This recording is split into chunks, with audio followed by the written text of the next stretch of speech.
Nguraro cia rithathi nĩcio Jimmy Ngugi kuma mwena wa Naivasha kaunti-inĩ ya Nakuru arahonia thutha wa gũtharĩkĩrwo nĩ abithaa wa borithi ũtukũ wa iyo.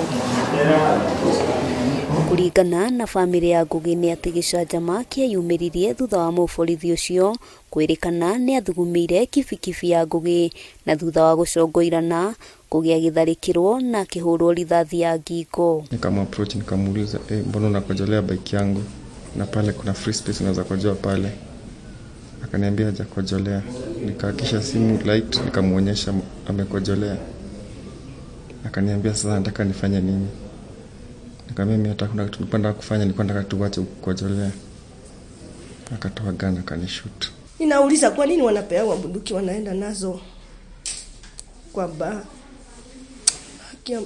Serikali tu ituangalilie tu maneno kama hayo.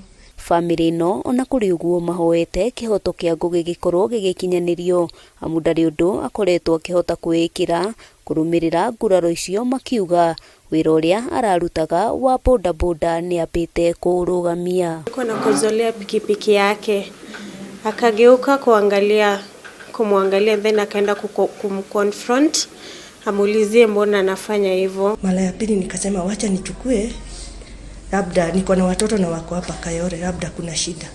Kuchukua ninaambia mama Jimmy amepigwa risasi na tuko hapa district.